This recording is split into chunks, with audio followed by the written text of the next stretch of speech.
Hello అందరికీ! ఈరోజు మనం సాయి 1139 ఎపిసోడ్ చెప్పుకోబోతున్నాం. ఇప్పుడు అంతా పంతాతో ఇలా అంటూ ఉంటాడు. పంతా గారు, మళ్ళీ మీరు ఆ పొడుపు కథను ఒకసారి చెప్పగలరా అని అడగగా అంతా ఇలా చెప్తూ ఉంటాడు. ఒక పొడవైన అలాగే రౌండ్గా ఉండే బాడీ నేనెప్పుడూ ఎవ్వరికీ అసభ్యంగా మాట్లాడను. నా శరీరంలో అన్ని వైపులా రంధ్రాలుంటాయి. నేను భాషపై ఎప్పుడూ వివక్షతను చూపించను. నేనెవరిని? ఇప్పుడు అంతా రౌండ్ బాడీ ఓ హా! మంత్రగత్తె. అవును. అరే వంతా గారు, ఎప్పుడైనా మంత్రగత్తె మీరెప్పుడైనా చూసారా? మంత్రగత్తె ఎప్పుడైనా మంచిగా మాట్లాడేది? ఇప్పుడు సాయి వాళ్ళిద్దరిని చూసి నవ్వుతూ ఇలా ఇప్పుడు సాయి వాళ్ళిద్దరిని చూస్తూ ఇలా మాట్లాడుతూ ఉంటారు. ప్రశ్న లేదా సందేహం మనసులో మిగిలి ఉన్నప్పుడు మన ముందే ఉన్న సొల్యూషన్ని మనం చూడలేకపోతాము. మనం మన సందేహాలతో బాగా మునిగిపోయినప్పుడు ఇప్పుడు వీళ్ళు కూడా ఇక్కడ ఉన్నది చూడలేకపోతున్నారు. వాళ్ళ కళ్ళ ముందరే ఈ ప్రశ్నకు సమాధానం ఉంది అని సాయి ఆ పిల్లను గ్రోవి చూపిస్తూ ఉంటారు. ఇప్పుడు ప్రహ్లాద్ వాళ్ళ ఇంటి దగ్గర కూర్చొని చాలా బాధతో కూర్చొని ఉండగా కేశవ్ ప్రహ్లాద్ వద్దకు వచ్చి నువ్వు చాలా విచారంగా ఉన్నావా అని అడగగా ప్రహ్లాద్ ఇలా చెప్తూ ఉంటాడు. నా ఫ్రెండ్స్ అందరూ నాటకం చేయడానికి సిద్ధమవుతూ ఉన్నారు. నేను అందులో పాల్గొనకూడదా నాన్న అని అడగగా కేశవ్ ఇలా చెప్తూ ఉంటాడు. నేను కూడా నువ్వు అందులో పాల్గొనాలని కోరుకున్నాను ప్రహ్లాద్. కానీ నాన్నగారు అలాగే బలవంత్ మామయ్య అక్కడ ఏం జరుగుతుందో నీ వల్ల తెలిసిపోతుంది. అందుకే నువ్వు ఈ నాటకంలో పాల్గొనకుండా ఉంటేనే బాగుంటుందని అనిపిస్తుంది. నాటకం గురించి సమాచారం తెలుసుకొని నాన్నగారికి అలాగే మామయ్య గారికి తెలిస్తే నీ స్నేహితులకు వ్యతిరేకంగా వాళ్ళు వాడుకోవచ్చు. అందువల్ల నువ్వు ఈ నాటకంలో పాల్గొనకపోవడమే మంచిదవుతుంది. ఇప్పుడు అంతా పంతా కులకర్ణి సర్కార్ వద్దకు వచ్చి నిలబడి ఉండగా కులకర్ణి సర్కార్ ఏం చేస్తున్నారు ఆ పిల్లలు చెప్పండి అని అడగగా ఇప్పుడు అంతా పంతా ఆ పిల్లలు వాళ్ళు అని ఆలోచిస్తూ ఉంటారు. అప్పుడు కులకర్ణి సర్కార్ మీరెందుకని మాట్లాడడం లేదు? మూర్ఖుల్లారా, మీరక్కడ ఏం విన్నారో ఏం చూశారో చెప్పండి అని అడగగా అప్పుడు పంతా గారు ఒక పొడవైన రౌండ్ బాడీ అని చెప్తూ ఉన్నప్పుడు ఏంటి? అప్పుడు కులకర్ణి సర్కార్ ఏంటి నీకేమైనా పిచ్చి పట్టిందా ఏంటి? పిచ్చి పిచ్చిగా మాట్లాడుతున్నావు. అప్పుడు అంతా మమ్మల్ని క్షమించండి సర్కార్ గారు. వాళ్ళు ఏం చేస్తున్నారో మేము వినగలిగాం కానీ ఆ ఫకీర్ మా దగ్గరికి వచ్చి ఒక పొడుపు కథను విప్పమని నా దగ్గరికి వచ్చారు. దాంతో మేము అక్కడ చూసింది అలాగే వాళ్ళు చేసేది మర్చిపోయాము. అది విన్న కులకర్ణి సర్కార్ కోపంగా పైకి లేచి ఏంటి? మర్చిపోయారా మీరు? ఆ ఫకీర్ మీ దృష్టిని మరలించాడు. ఇప్పుడు బలవంత్ గారు కులకర్ణి సర్కార్ మీ సేవకులేంది ఇంత పనికిమాలిన వాళ్ళగున్నారు అని అంటూ ఉంటాడు. ఇప్పుడు అంతా పంతా మమ్మల్ని క్షమించండి సర్కార్ గారు, మేము మళ్ళీ వెళ్ళి ప్రయత్నం చేస్తాము కదా పంతా గారు. అప్పుడు కులకర్ణి సర్కార్ అవునా, ఈసారి మీరు మళ్ళీ ఇంకొకసారి వెళ్ళి చూస్తారా? మరైతే సమాచారాన్ని ఇక్కడుండే మీరు తెలుసుకుంటారా? మరైతే వెళ్ళండి, ఇక్కడేం చేస్తున్నారు అని వాళ్ళిద్దరిని పంపించేస్తారు. ఇప్పుడు పిల్లలందరూ సాధన చేస్తూ ఉంటారు. కాసేపటి తర్వాత చైతన్ ఇలా మాట్లాడుతూ ఉంటారు. అధ్యాపకులు గారు, మేము డైలాగ్స్ని ఎంత ప్రయత్నించినా గుర్తుంచుకోలేకపోతున్నాము. పదాలు చాలా కఠినంగా ఉన్నాయి. మేము వాటిని గుర్తుంచుకోలేకపోతున్నాము. అప్పుడు రాగిని ఇలా అంటుంది.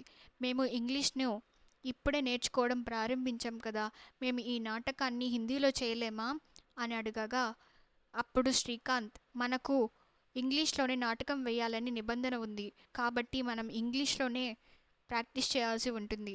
ఇదంతా వింటున్న సాయి శ్రీకాంత్ని పిలిచి ఇలా మాట్లాడుతూ ఉంటారు. శ్రీకాంత్ ఇక్కడికి రా. ఇప్పుడు సాయి తన అల్లిన ఉళ్ళన్ని చూపిస్తూ ఇలా చెప్తూ ఉంటారు. శ్రీకాంత్, నేను ఒకరి కోసం ఈ ఉళ్ళన్ని అల్లుతూ ఉన్నాను. కానీ ఇప్పుడు నేను నా భిక్షాటనకి సమయం అవుతుంది. నేను వచ్చే టయానికల్లా నువ్వు దీన్ని కాస్త అల్లి పెట్టగలవా అని అడగగా శ్రీకాంత్ ఇలా చెప్తూ ఉంటాడు. సాయి, నాకు ఈ పని రాదు. అప్పుడు సాయి అంటారు, శ్రీకాంత్ ఇది చాలా సులభమే. నేను ఎలా చేశానో చూడు, అప్పుడు నువ్వు దాన్ని అర్థం చేసుకుంటావు. అప్పుడు శ్రీకాంత్ కానీ సాయి, చూడగానే అలా ఎలా అల్లగలుగుతాను? నాకు అర్థం కూడా అవ్వాలి కదా సాయి. అప్పుడు సాయి భాషతో కూడా ఇదే జరుగుతుంది శ్రీకాంత్. పిల్లలు పదాల అర్థాన్ని అర్థం చేసుకోకపోతే వాటిని ఎలా గుర్తుంచుకోగలుగుతారు? అప్పుడు శ్రీకాంత్ నేను ఇది ఎలా మర్చిపోయాను? ఒక ఉపాధ్యాయుడిగా నేను ఆలోచించాల్సిన విషయమే కదా. ధన్యవాదాలు సాయి, నన్ను క్షమించండి అని ఇప్పుడు శ్రీకాంత్ మళ్ళీ వెళ్ళి పిల్లలకు ఇలా చెప్తూ ఉంటారు.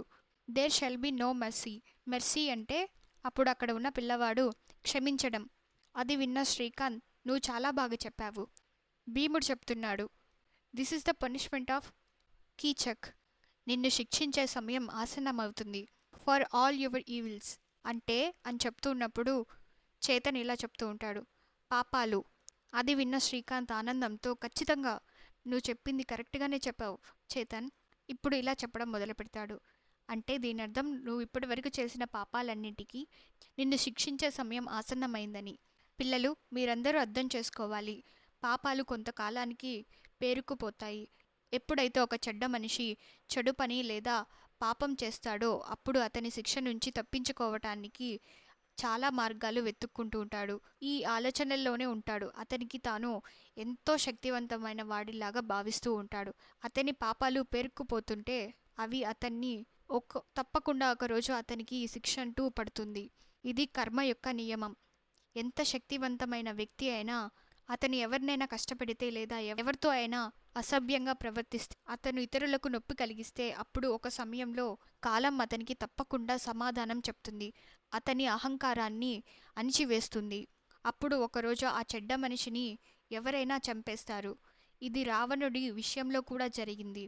అలాగే కంసుడి విషయంలో కూడా జరిగింది. ఇప్పుడు భీముడు కూడా కీచకుణ్ణి మృత్యు వైపు తీసుకువెళ్ళడానికి చూస్తున్నారు. ఇప్పుడు సాయి అక్కడి నుంచి లేచి భిక్షాటనికి వెళ్తూ ఉన్నప్పుడు అక్కడికి అంతా పంతా రావడం చూసి ఇలా మాట్లాడుతూ ఉంటారు, హే భూమాత, ఈ పిల్లలను మీరే రక్షించాలి అని సాయి అక్కడి నుంచి వెళ్ళిపోతారు. అంతా పంతా అక్కడ ఏం జరుగుతుందని గమనిస్తూ ఉంటారు. ఆ టైంలో పంతా ఒక పక్కకు చూడగా అక్కడికి ఒక పాము రావడం చూసి అంతా పంతా భయపడుతూ ఉంటారు. ఇప్పుడు ఆ పాము వాళ్ళ పైకి రావడం గమనించిన వాళ్ళిద్దరూ అక్కడి నుంచి పారిపోతారు. మరుసటి రోజు ఉదయం పిల్లలందరూ నడుచుకుంటూ వెళ్తున్నప్పుడు ఆ స్కూల్ పిల్లలు కూడా అటుగా వెళ్తూ ఉంటారు. అప్పుడు ఆ పిల్లలందరూ ఇంగ్లీష్లో నాటకాన్ని చెప్పుకుంటూ వెళ్తూ ఉంటారు. అది చూసిన గ్రామంలోని పిల్లలు, అది చూసిన బేలా ఎలా అంటూ ఉంటుంది, వాళ్ళు ఆ నాటకంలోని లైన్స్ అన్నీ ఫ్లూయెంట్గా చెప్తున్నారు, మనం వారితో పోటీ పడగలమా అని అనుకుంటున్నప్పుడు సాయి అక్కడికే వస్తారు. సాయి అక్కడికి వచ్చి వాళ్ళతో ఇలా మాట్లాడుతూ ఉంటారు, మీరు ఖచ్చితంగా చెయ్యగలరు, మీలో వాళ్ళకు లేని ఒక శక్తి ఉంది. అప్పుడు పిల్లలు అదేంటి సాయి అని అడగగా సాయి ఇలా చెప్తారు, అది తర్వాత చెప్తాను, దానికంటే ముందు మీరు నాకు ఒక సహాయం చేయాలి అని చెప్పగా అప్పుడు ఆ పిల్లలు, ఖచ్చితంగా సాయి, కానీ మేము నాటకాన్ని ప్రాక్టీస్ చేయాలి. అప్పుడు సాయి అంటారు, అది కూడా జరిగిపోతుంది, ఇప్పుడు మాత్రం మీరు నాతో రండి అని సాయి అక్కడి నుంచి తీసుకువెళ్తారు. ఇప్పుడు చేతన్ ఇలా అంటూ ఉంటాడు, సాయి మనల్ని ఎక్కడికి తీసుకువెళ్ళాలనుకుంటున్నారు? ఈ టయానికైతే మిగతా పిల్లలు కూడా ప్రాక్టీస్ చేస్తూ ఉంటారు, మనం మాత్రం మన సమయాన్ని వృధా చేసుకోకూడదు. అప్పుడు అక్కడే ఉన్న పిల్లలందరూ, అవును, అదే కాకుండా వాళ్ళు మనకంటే ముందుగా ప్రిపేర్ అవుతున్నారు, మనం వారి ఇంగ్లీష్ మాట్లాడే నైపుణ్యానికి సరిపోలడం సాధ్యం కాదు అని పిల్లలు అటుగా వెళ్తూ ఉంటారు. ఇప్పుడు సాయి, పిల్లలు అక్కడ చూడండి అని సాయి ఒక కుక్కని అలాగే తన పిల్లల్ని చూపిస్తారు. ఇలా చెప్తుంటారు సాయి, వీళ్ళమ్మ వీళ్ళకి ఆహారం తీసుకురావడానికి అక్కడికి ఇక్కడికి వెళ్ళాల్సి వస్తుంది ఎప్పుడు. అప్పుడు ఇంతలో ఈ కుక్క పిల్లలు వేడిలో కానీ బాగా ఎండలో ఉంటారు, లేదంటే వర్షంలో తడిసిపోతాయి. వీటి కోసం ఒక షెడ్ నిర్మించటానికి సహాయం చేస్తారా మీరు నాకు అని అడగగా పిల్లలందరూ ఖచ్చితంగా సాయి.